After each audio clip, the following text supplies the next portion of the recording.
Time for rock news on 101.1 WJRR, Orlando's rock station. Let's check in with Lynch and Taco and see which rockers are making the headlines for all the right and wrong reasons. 101.1 WJRR. All right, real quick, the Rock the Bank keyword, in case you missed it. Thank you. Was win, W-I-N. You got the rest of the hour to enter that at WJR.com if you, I don't know, maybe like to score $1,000. Yeah, a couple JRR listeners in the last week have won. Put your name on that list. Win yourself $1,000. Hey, big thanks to what? You ready? I want to try to guess just based on the wonderful smells that are permeating the studio. Is it tacos or burritos or both? It's National Taco Day, so my buddy. And I should say my buddies that run Big Taco. They have locations, by the way, in Castleberry and Oviedo. They brought a whole bunch of food. If you haven't been to Big Taco yet, trust me. My buddy Brian and his two kids are running it. They're young adults, Jake and Gavin, and great, man. They were he was the original founder of Tijuana Flats. Sold them all years ago and brought a brand new concept. Delicious. Overstuffed tacos. That's the cool thing about Big Taco. They don't skimp there. Ice cold beer, tacos. Hell, it's National Taco Day on a Taco Tuesday, Pat. I'm going to try not to drool all over my rock news here, which we begin with the Rush announcement yesterday. So check out Big Taco, by the way. They're awesome. Just after we get off the air, here comes the news that Rush is once again going to perform live after insisting after the passing of Neil Peart that just wasn't in the cards and they couldn't imagine being out there doing a tour without him. Well, what changed that brought about this announcement? Let's not get too excited here. It is a limited number of shows in a limited number of cities next year, which consist of Los Angeles, Mexico City, Fort Worth, Texas, Chicago, Toronto, and Cleveland. So the closest one to here is probably Cleveland. They're doing also New York City. Also New York City. These all doing 2 dates in each city except for Cleveland. They're just getting one there. But what changed? Why? Well, they're doing it in honor of him, right? It's going to be in honor of the legacy of the late drummer Neil Peart. It's called the 50-something tour. Paul McCartney talked. Really? Alex Lifeson and Geddy Lee into doing this. They, of course, did a couple songs at the Taylor Hawkins memorial shows in Los Angeles and London. And Paul McCartney was at the one in London and saw the guys backstage at a post-show gathering. And he was like, look, you guys sounded great. You need to get out there and tour. He goes, Ringo used to always tell us this. It's what we do.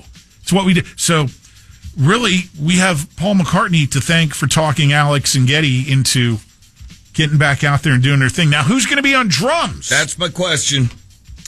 Anika Niles will be behind the drum kit. He spent an awful lot of time drumming at live shows with Jeff Beck. He also has 4 solo albums out to his name and is a very, very skilled drummer. He is not Neil Peart, nor is he going to try to be Neil. He's going to do his best to represent and honor the legacy, as will Geddy and Alex.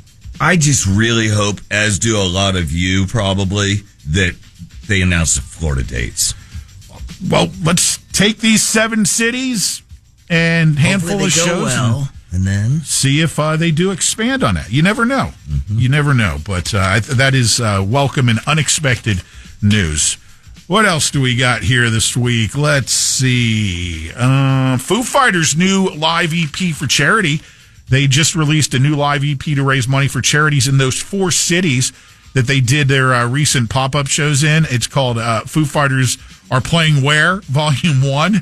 It's got multiple songs on that, and it's available only through the Foo's new Bandcamp page, which was launched for the latest edition of Bandcamp on Friday. That's where the platform waives its fees, so more of the purchases go directly to the artist or label. The EP is priced at pay what you want. And the band says, in this case, all proceeds from this EP will go to local charities in those cities where they did the pop-up shows. That's cool. So know if you're going to purchase that, it's going towards charity. Some more news coming relating to Ozzy and his final days. He has a book called Last Rites, and in that we're getting some insight into the last few weeks in his life, including he was hospitalized not long before the farewell gig, which threw into question whether or not he would actually be able to be there, much less perform. And it was brought up. Sharon was asked, okay, you've got this whole thing announced with all these bands, this super gathering of the biggest of the bit. What happens if Ozzy can't be there? Yeah. She said, well, he'll be there. If he can't sing, there is no plan B. I just told him, just go out on the stage, talk to the crowd, and say thank you. That's all you need to do. Just be Ozzy. And you know what? That's it. I mean, well put. If it came to that, I'd handle it. I think any fan would have been okay with that. Disappointed, yes, but understanding, yes, as well. Look, I was just hospitalized, and I can't, but all these great bands have come together to give you a beautiful night of music. I still think it's astonishing how good he sounded. Oh, God, yeah. At that. And you couldn't have written a better ending to cement the legacy. And the amount of money that was raised. Iron Maiden lead singer Bruce Dickinson is going to do the national anthem again. He did it before the Steelers game a couple weekends ago. Mm-hmm. Now he's set to perform this evening before the Los Angeles Kings home opener in the new hockey season. So, if those fans are going to be present tonight there in Los Angeles. Here comes Bruce Dickinson, a British guy singing the U.S. national anthem. I think that's kind of cool. Yeah. Kind of cool. Oasis co-founding guitarist Paul Bonehead Arthurs says treatment for prostate cancer will force him to miss some of the band's upcoming tour dates. Arthurs said he was diagnosed earlier this year. He added that he's responding well to the treatment, which allowed him to take part in the first run of dates, very successful run of dates on the band's reunion tour. He said he will miss the gigs in Seoul, Tokyo, Melbourne, and Sydney, told fans that he will be ready to go home in time for the band's South America dates. So that's good news there. And again, fans will understand. A couple other notes here. Speaking of not being able to perform, Ace Frehley has canceled the remainder of his 2025 tour dates due to ongoing medical issues. He's not being specific, but he fell in the studio.